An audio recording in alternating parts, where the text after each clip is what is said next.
علیکم ورحمۃ اللہ وبرکاتہ۔ اگر کوئی شخص خواب میں آبادی دیکھے تو اس کی تعبیر کیا ہوگی؟ حضرت ابن سیرین رحمہ اللہ نے فرمایا ہے کہ اگر کوئی شخص خواب میں دیکھے کہ ویران جگہ کو آباد کرتا ہے، جیسے مسجد، مدرسہ، خانقاہ اور جو کچھ ان کے مشابہ ہے، تو یہ دین و عقل کی اصلاح اور آخرت کے ثواب کی دلیل ہے۔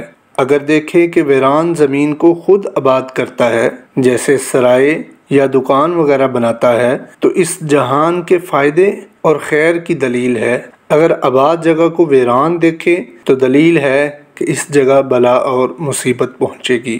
حضرت جابر مغربی رحمہ اللہ نے فرمایا ہے کہ اگر کوئی شخص خواب میں اپنے آپ کو آباد جگہ میں مقیم دیکھے تو دلیل ہے کہ آبادی کے اندازے پر خیر اور نفع پائے گا، اور اگر اس کے خلاف دیکھا ہے تو شر، فساد اور نقصان پائے گا۔ حضرت جعفر صادق رحمہ اللہ نے فرمایا ہے کہ آبادی کا دیکھنا 4 وجہ پر دلالت کرتا ہے۔ نمبر 1، اس جہان کے کاموں کی اصلاح پر۔ نمبر 2، خیر اور منفعت پر۔ نمبر 3، مراد و کامرانی پر۔ اور نمبر 4، رکے ہوئے کام کا ہونا۔ السلام علیکم ورحمۃ اللہ وبرکاتہ۔